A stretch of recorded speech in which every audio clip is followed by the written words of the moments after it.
Merci beaucoup. Merci beaucoup de l'invitation. Alors comme on n'est pas non plus très nombreux, peut-être on peut essayer de faire ça un tout petit peu plus interactif. Donc juste effectivement un mot sur mon parcours. Donc je m'appelle Stéphane Pardoux, je suis directeur d'hôpital. Donc je ne suis pas médecin, puisque vous savez qu'en France, les directeurs d'hôpitaux ne sont pas des médecins, à l'exception de quelques institutions particulières. Je suis donc un administratif, comme on dit, avec une particularité, c'est que j'ai eu la chance d'exercer dans l'ensemble des secteurs d'activité, public, privé à but non lucratif, privé à but lucratif, secteur sanitaire, secteur médico-social, ce qui me donne une vision relativement complète du système de santé et de ses enjeux.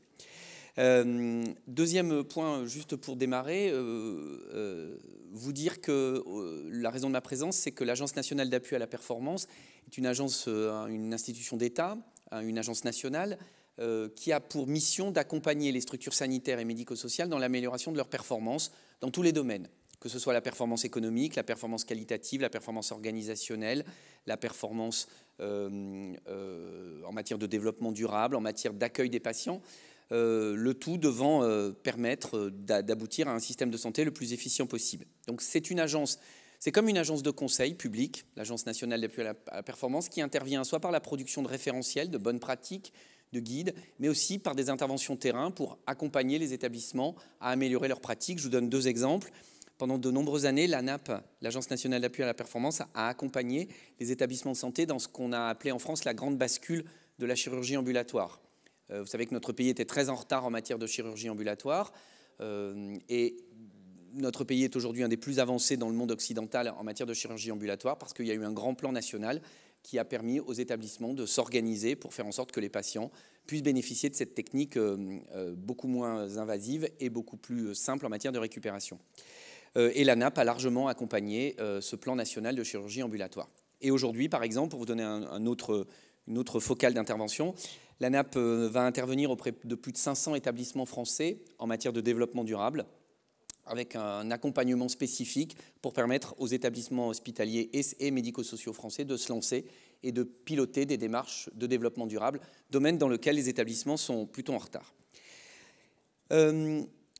Dans toute ma carrière hospitalière, qui commence à être un peu longue, j'ai été amené à être en contact avec de nombreux entrepreneurs, de jeunes entrepreneurs et entrepreneuses, et j'ai toujours été frappé, d'abord par leur énergie bien sûr, mais j'ai toujours été frappé par, je vais le dire comme ça quand même, leur faible connaissance, au fond, du domaine dans lequel ils avaient envie de percer.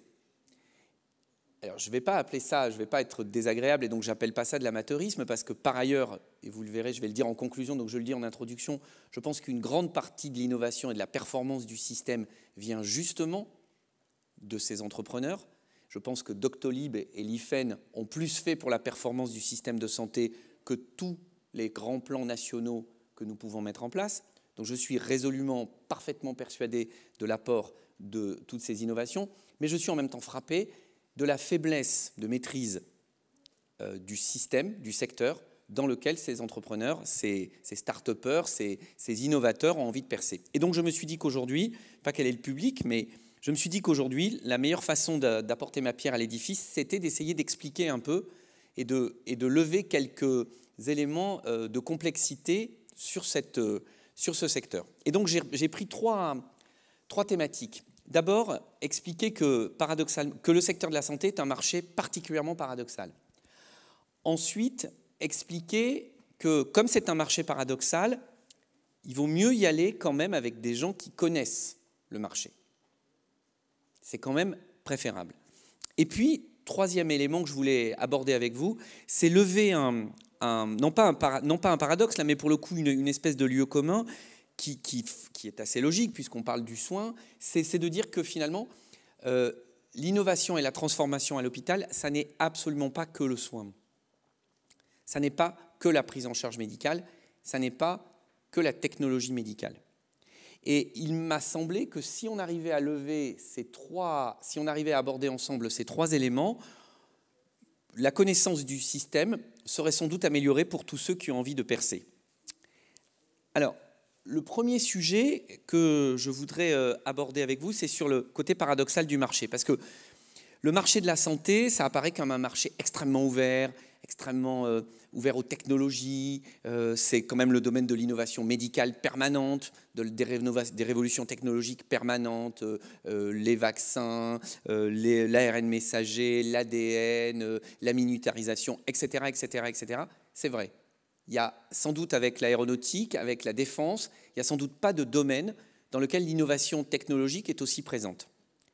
Et pourtant, et c'est le premier point qu'il faut avoir absolument en tête, c'est un monde profondément conservateur et profondément corporatiste. C'est un monde qui, parce qu'il soigne et parce qu'il sans doute préserve la vie, garantit la vie et préserve la vie, se pense comme le centre des choses. Et donc, ce qui se passe ailleurs l'intéresse peu finalement. Savoir que la grande distribution s'est profondément digitalisée, que la relation client y a transformé les pratiques, ça intéresse très peu le monde de la santé. Ça ne l'intéresse pas. Je vais même aller un tout petit peu plus loin, peut-être même qu'il méprise un peu tout ça, que le monde de la santé méprise un peu tout ça, en disant que finalement, le client est plus ou moins captif, quand même, à la fin, plus la relation inégalitaire totale entre le sachant médical et paramédical et celui qui ne sait pas, c'est-à-dire celui que vous êtes, que je suis, lorsque je suis patient, finalement, tout ça crée un monde qui est assez rétif, à ce qu'on vienne le bousculer, à ce qu'on vienne le challenger dans son fonctionnement. Et ça, c'est le premier point qu'il faut avoir à l'esprit quand on veut rentrer dans le monde de la santé. Et donc, il faut que vous sachiez qu'à l'hôpital, on trouve encore des fax, hein. Juste pour les plus jeunes, vous savez ce que c'est les fax? Voilà. Non mais juste, on fait encore des transmissions des services des urgences jusque dans les radios, dans les services de radio avec des fax. On a encore, là vous ne savez pas ce que c'est sûr que vous ne savez pas ce que c'est, on a encore des alpha-pages. Vous ne savez pas ce que c'est, ça c'est sûr, vous ne savez pas ce que c'est. Bon, on a encore ça dans les hôpitaux, et pas dans des hôpitaux, et pas à Châteauroux, ou je ne sais trop où, à l'Assistance publique Hôpitaux de Paris, peut-être même ici. On a encore ce type de système. Et donc, c'est un monde totalement assez conservateur, assez corporatiste, assez élitiste, qui a en plus une dernière caractéristique dans cet élément-là, c'est que c'est un monde qui a toujours, et notamment pour le monde public, qui a toujours l'impression que le marché va lui faire les poches. Et que vous êtes là, avec vos solutions, avec vos idées, pour faire du business, de l'argent. Et donc, vous allez lui faire les poches. Et donc, par construction, vous n'êtes pas ami du système. Vous venez faire du business. Donc, premier élément, il faut garder ça à l'esprit quand on veut attaquer le marché. Le deuxième élément, et moi c'est ce qui me frappe le plus, et je voudrais vraiment insister là-dessus, c'est qu'il n'est pas possible de vouloir se lancer dans ce domaine-là sans maîtriser quelques fondamentaux du financement du système de santé. Et français, alors, je fais une petite digression.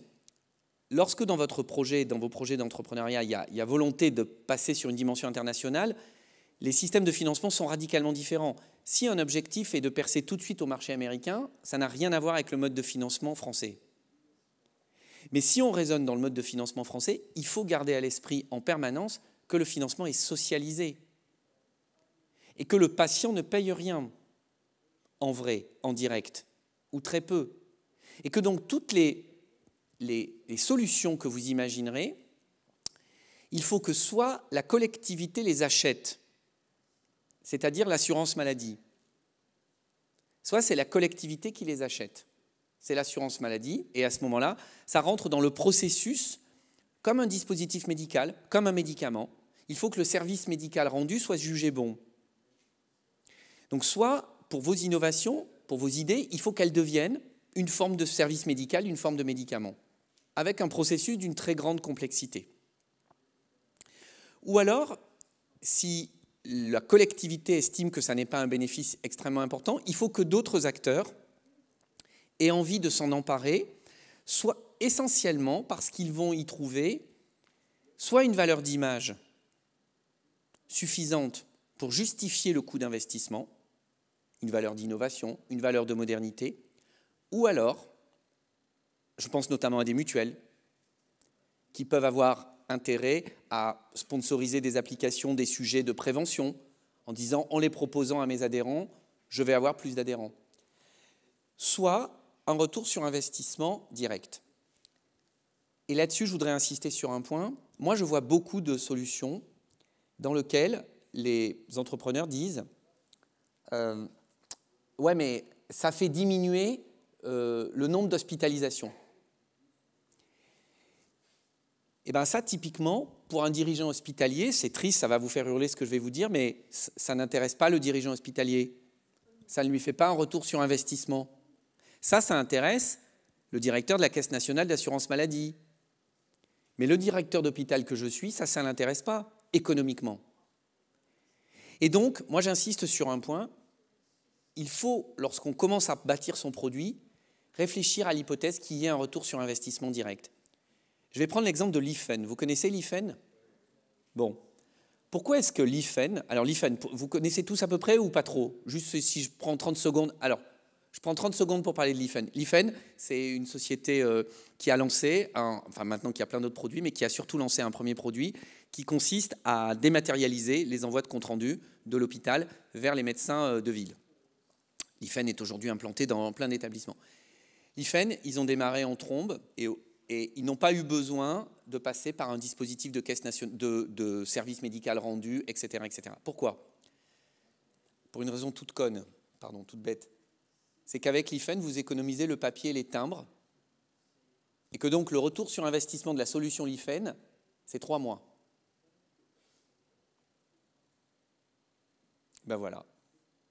Et donc l'innovation l'IFEN, qui a plus fait pour la fluidité du parcours patient que plein de plans nationaux, puisque vous êtes un patient dans un hôpital qui a mis en place l'IFEN, votre compte-rendu, il arrive immédiatement chez votre médecin traitant en dématérialisé. Pourquoi plein de dirigeants hospitaliers l'ont attrapé? C'est parce que, en plus de l'intérêt qualitatif, en plus de l'intérêt d'image, il y avait immédiatement un retour sur investissement. Et donc, ayez à l'esprit quand vous bâtissez vos projets qu'il n'y a pas de budget dans les hôpitaux dédié, il n'y a pas de budget national envoyé aux hôpitaux pour financer des innovations. Il y a des budgets pour faire de la recherche clinique, il y a des budgets pour le soin, il y a des budgets pour financer des formations. Il n'y a pas de budget pour de l'innovation spécifique. Il n'y a pas de budget pour acheter des applications. C'est à chaque dirigeant hospitalier de décider s'il le fait et de trouver la substance sur sa masse budgétaire pour décider qu'il va consacrer 100 000, 200 000, 300 000, 20 000 balles à une application qu'il va voir arriver. Et donc, plus il y aura un retour sur investissement direct, plus il y aura une hypothèse que le dirigeant hospitalier achète. Et donc, moi, j'invite à se méfier des idées extrêmement intéressantes, mais qui sont basées sur l'hypothèse que ça va améliorer globalement le système.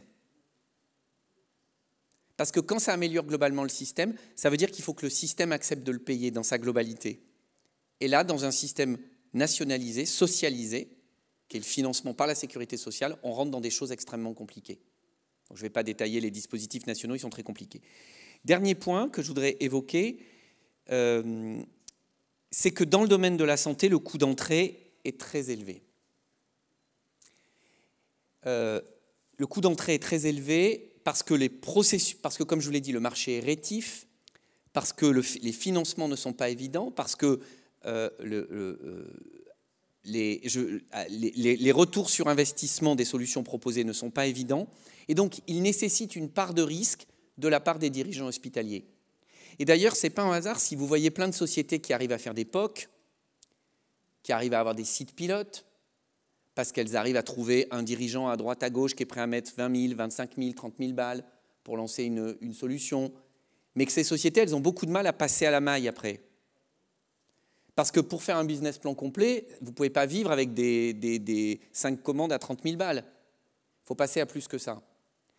Et c'est là où le mode de financement socialisé pose problème. Et donc, avoir ça à l'esprit, je ne donne pas la réponse, bien sûr, sur la solution, parce que si tout le monde avait trouvé la solution, ça se saurait. En tout cas, quand vous vous lancez, il faut avoir connaissance de cette situation. Le coût d'entrée est élevé, ce qui veut dire que il faut, et je vais y revenir après, il faut faire attention à la façon dont on attaque le marché. Je vois plein de sociétés attaquer le marché par on connaît un médecin, donc on va attaquer par une petite équipe soignante. On va attaquer par une équipe. Bon, les mécanismes de décision à l'hôpital ou dans les structures, ça va peut-être vous choquer, mais ce n'est pas le médecin chef de service dans son coin. Les mécanismes de décision dans des structures notamment publiques, ils remontent à la direction. Alors ça peut vous choquer, y compris sur des investissements mineurs. Et donc, il faut, quand vous décidez de vous lancer, bien veiller à avoir identifié les circuits de décision et savoir par où on aborde le marché. L'aborder par une petite porte, je ne suis pas persuadé que ce soit ça qui apporte véritablement une capacité à être présent sur le marché très vite.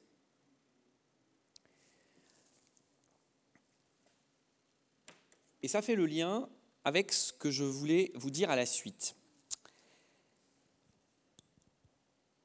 Je vais peut-être vous dire quelque chose qui va vous paraître basique, mais je vois tellement de sociétés qui ne l'ont pas fait que je me suis dit que j'allais profiter de l'occasion pour le dire.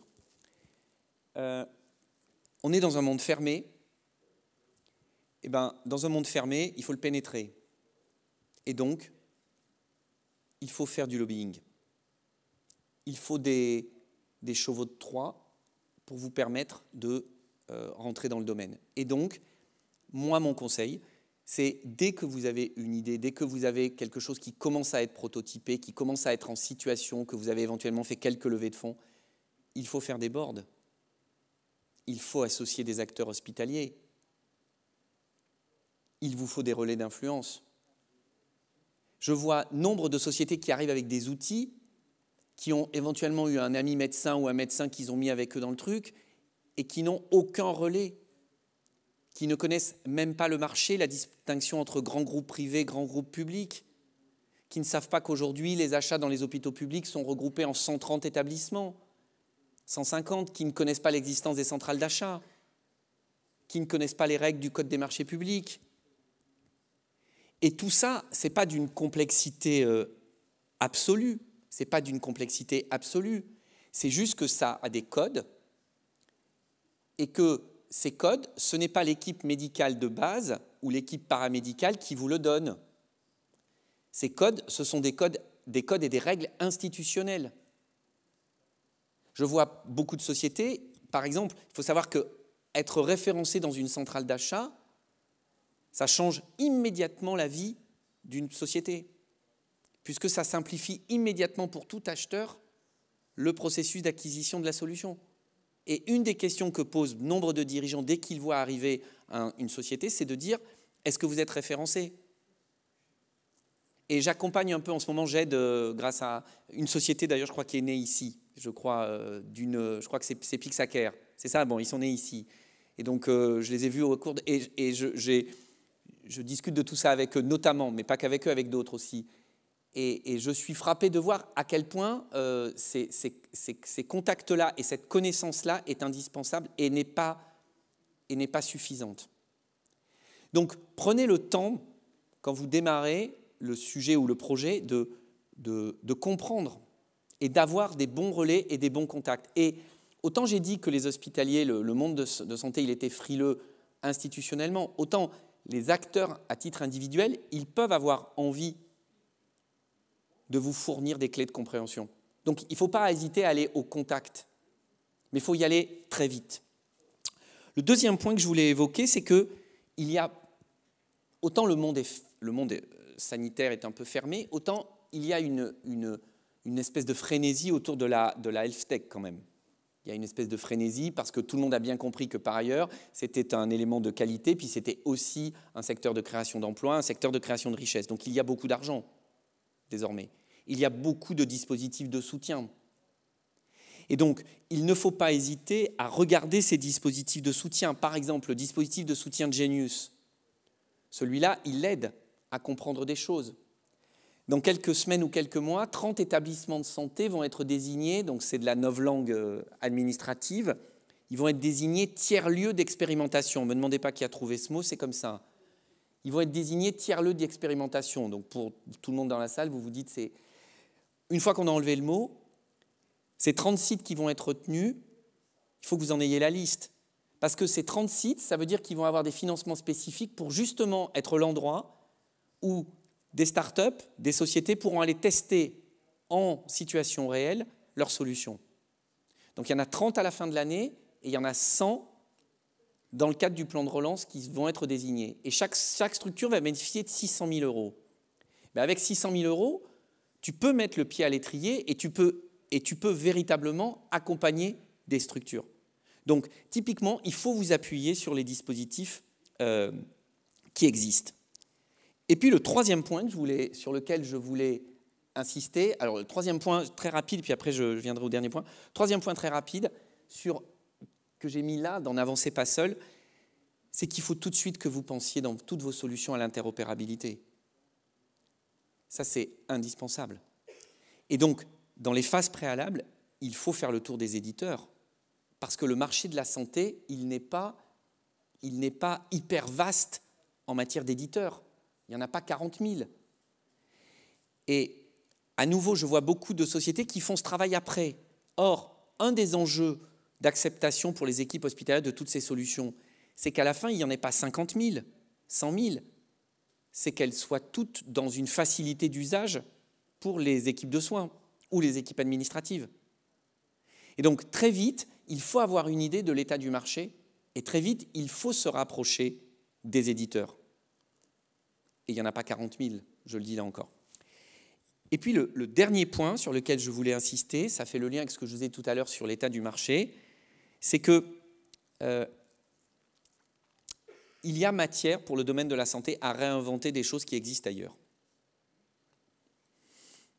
Et donc, je pense que dans le registre des idées, il y a matière, je vais un peu exagérer le trait, à faire du copier-coller avec des solutions qui ont pu être développées dans d'autres domaines.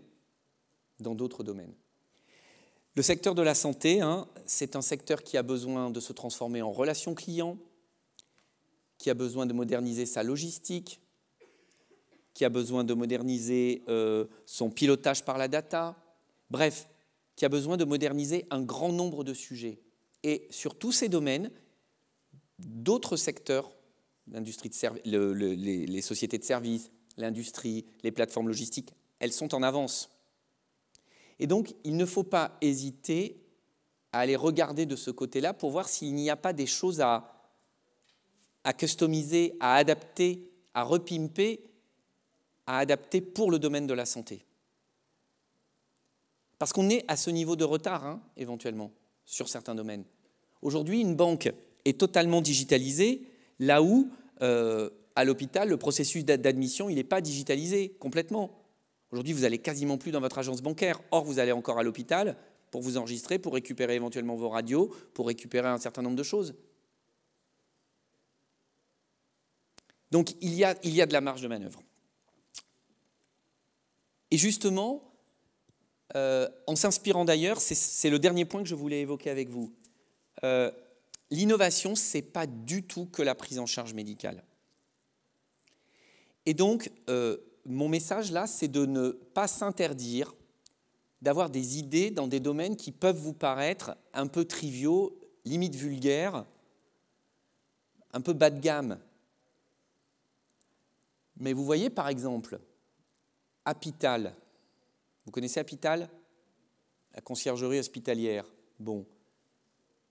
Leur modèle éco, c'est on aide les hôpitaux à facturer la chambre particulière.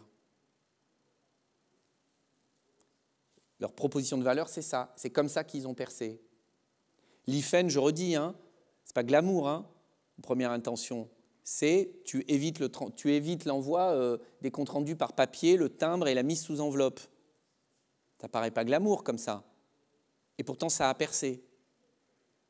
Et ça a méchamment percé. J'ai vu une société il n'y a pas longtemps sur le processus de recouvrement hospitalier. La facturation, comment tu fais la relance. Et donc, l'innovation, c'est dans tous ces domaines-là. Dans la logistique, dans les ressources humaines, Hublot, la plateforme de remplacement que vous connaissez. Pareil, ce n'est pas non plus un truc de haute technologie médicale. Et pourtant, ça trouve son marché. Parce qu'il faut que vous ayez à l'esprit que les processus hospitaliers, ils sont archaïques. Et donc, ils ont besoin d'être transformés. D'où la nécessité de connaître ce fonctionnement hospitalier et d'avoir des gens qui vous aident très vite à comprendre quels sont les irritants. Enfin, je regarde où j'en... Pardon, excusez-moi, hop, je cherche. Point très important, et je vais presque terminer là-dessus. On a toujours tendance à penser que le secteur d'entrée, l'endroit dans lequel il faut que vous alliez regarder, c'est l'hôpital, c'est les processus à l'hôpital. Moi, je voulais vous ouvrir deux champs extrêmement importants. Le premier, c'est celui de la prise en charge à domicile. Le prochain horizon du système de santé, le sujet de la performance du système de santé, c'est la prise en charge à domicile. La crise Covid l'a montré, on fait tout chez soi. Si on réfléchit bien, on peut ne plus sortir de chez soi. On se fait livrer ses courses, sa bouffe, on regarde le théâtre, on regarde le cinéma, on fait du sport, on se fait coacher. Le seul truc pour lequel on est encore obligé de sortir, c'est quoi? Pour se faire soigner. Eh bien ça va sans doute évoluer très vite. Et donc, il faut, dans vos réflexions, envisager le domicile comme le nouveau lieu de prise en charge à l'hôpital. Pareil pour le grand âge. C'est le grand retour du domicile. Là où les pays occidentaux, pendant 100 ans, ont poussé tous ces sujets-là hors du domicile, justement. La révolution technologique et la révolution des modes de vie, plus la crise Covid, va faire du domicile le nouveau lieu de prise en charge. Et donc, dans vos réflexions autour de nouveaux outils, il faut penser le domicile comme étant l'endroit où il va se passer des choses. Donc, il faut réfléchir à qu'est-ce que vous pouvez apporter pour cette prise en charge au domicile. Les éléments connectés, la surveillance, la télésurveillance, la prise à distance, etc., etc.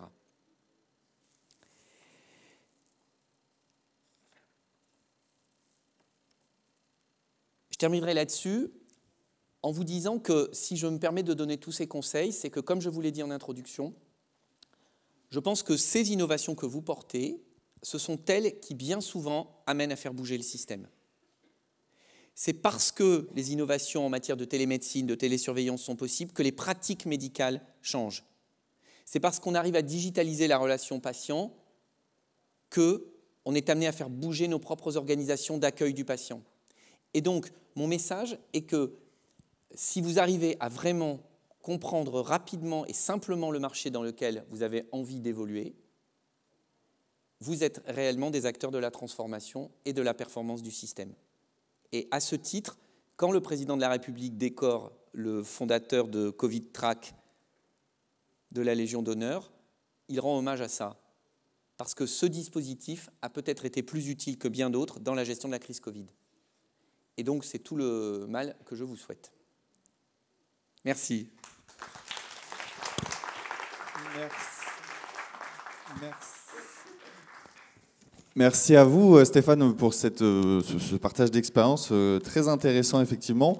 Il nous permet de un peu mieux saisir, effectivement, les fonctionnements et les rouages du système hospitalier. Et d'ailleurs, j'ai une question à ce sujet. J'en profite sur Slido pour la petite minute qui nous reste. Vous nous avez indiqué qu'effectivement, si on voulait rentrer, c'était pas par la porte de l'équipe médicale, chef de service, mais plutôt par les décideurs que sont les directeurs d'établissement. Et justement, la question, c'est quel argument majeur avancer aux décideurs hospitaliers pour favoriser l'achat d'une solution? Réduction DMS, augmentation du flux d'adressage, autres? Est-ce qu'il y a des arguments qui sont plus entendables que d'autres? Le premier argument entendable, c'est quand même celui de l'hypothèse d'un retour sur investissement direct. Clairement. Et donc, je le dis parce que très souvent, je vois que ce sujet-là n'est pas abordé. Parce que on l'aborde de façon globale en disant que ça va améliorer le système. Mais je redis, améliorer le système, c'est bien, mais ça, le dirigeant hospitalier, malheureusement, je ne suis pas sûr que ça soit son karma de tous les jours. Lui, il a besoin de recruter, de fidéliser, de gérer ses lignes de garde, de faire en sorte que les patients, que les indicateurs de satisfaction soient bons, etc., etc. Donc, premier élément, quand même ça. Après, le deuxième élément important, alors chacun a ses critères. Moi, je pense que le deuxième critère, c'est quand même celui de la capacité à augmenter l'adressage. Le système de santé, je ne l'ai pas évoqué, il est concurrentiel. On dit toujours, le service public en France, il n'est pas soumis à concurrence. Le premier service public français soumis à concurrence depuis toujours, c'est le secteur de la santé. Je rappelle que n'importe lequel d'entre nous peut choisir où il veut aller se faire soigner. Il n'y a pas de sectorisation en France. Vous habitez Strasbourg, vous avez envie de vous faire soigner à Lyon, vous vous faites soigner à Lyon. Et tout le monde s'en fout. Et vous serez remboursé de la même façon. Et vous voulez vous faire soigner à la clinique alors que vous avez l'hôpital en face de vous, vous allez à la clinique. Donc oui, la question de l'augmentation de l'adressage dans un secteur concurrentiel, c'est important. La réduction de la durée de séjour, oui, à condition que vous ayez de la patientèle à mettre en place, parce que ça, c'est un argument que j'entends souvent. Alors tiens, ça c'est intéressant parce qu'on me le dit souvent, celui-là. Réduction de la durée de séjour, ok. Donc la durée de séjour, elle se réduit, très bien. Donc, comme dirait l'autre, une fois que la durée de séjour est réduite, vous avez donc un lit de libre. Et donc, qu'est-ce que vous en faites de ce lit? Pour faire des économies. Si l'objectif, c'est de faire des économies, vous le fermez. Donc, ça veut dire que vous réduisez la voilure. Donc, ça veut dire que vous enlevez le personnel, tout ça. C'est comme ça que vous faites des économies de fonctionnement. Donc, non, la réduction de la DMS, sauf à ce qu'elle soit massive et qu'elle s'accompagne d'une baisse d'activité, ça ne fait pas des économies pour un hôpital. Donc, annoncer une réduction de DMS, c'est important que vous me posiez la question, j'aurais dû prendre cet exemple. Ouais. Annoncer une réduction de DMS, moi, par exemple, quand les sociétés viennent me présenter ça, je dis stop tout de suite. Parce que la réduction de la DMS n'a d'intérêt que si je libère un lit pour mettre un autre malade. Donc, pour augmenter mon adressage. Donc, il faut que j'ai de la file active derrière. Parce que ce n'est pas parce que vous réduisez la DMS que vous allez faire des économies importantes, puisque vos charges, vous n'allez pas pour autant fermer le service. Donc, augmentation de l'adressage, ROI direct, augmentation de l'adressage. Et, je voulais le dire à un moment donné, puis j'ai oublié, solution simple qu'on peut regarder, qu'on peut évaluer dans un périmètre un peu simple. Voilà. L'IFEN, par exemple, je reprends cet exemple, tu pouvais l'évaluer très vite. Tu pouvais l'évaluer très vite. Et après, dans les modèles économiques, moi, il y a quelque chose qui me frappe aussi, c'est que faut faire, enfin, je sais pas, là, je vais dire quelque chose qui va peut-être vous choquer, mais il faut faire attention à ne pas être trop gourmand. C'est-à-dire que l'idée de faire un prix de service, puis après, je le vois souvent dans les sociétés, puis après, on fait un prix pour 2, puis après, on fait un prix pour 5, puis après, on fait un prix pour 10. Je ne suis pas sûr que ça marche vraiment comme ça. C'est-à-dire, à partir du moment où il y a certains coûts pour les sociétés que vous portez qui vont être assez faibles, finalement, une fois que la solution est déployée, je ne suis pas sûr que des hôpitaux soient enclins à mettre 100 000 € ou 150 000 € sur une solution digitale qui va couvrir une petite partie du sujet. Donc, il faut faire attention à certains montants qui sont avancés par des effets de démultiplication en disant on va vous faire un POC à 5 000, mais par contre, après, au bout de 20 services, c'est 150 000. À 5 000, vous en aurez plein des POC. Hein. À 150 000, vous n'aurez plus rien. Hein. Vous n'aurez plus rien. Parce que 5 000, pour vous donner une idée, pour 5 000 €, il faut faire un séjour hospitalier en plus par an. Allez, ouais, c'est ça. Un séjour hospitalier en France, dans le public, c'est même 3 500 €. Donc, si vous faites un séjour en plus grâce à votre application, si elle coûte 5 000 balles, ok. Vous voyez, si ça vaut 100 000, il faut déjà en faire un peu plus, quoi. Étant entendu qu'on ne fait pas d'économie avec la majorité des solutions qui sont évoquées. C'est pour ça que je vous dis, cherchez et ayez des idées sur des solutions avec des ROI directs. Et ceux-là, avec des ROI directs, vous raflez le marché. Vous raflez le marché avec des ROI directs. Eh ben, merci pour tous ces conseils très précieux. Je vous propose de l'applaudir parce que ça va beaucoup nous servir, beaucoup vous servir. Un grand merci encore Stéphane pour ce partage d'expérience.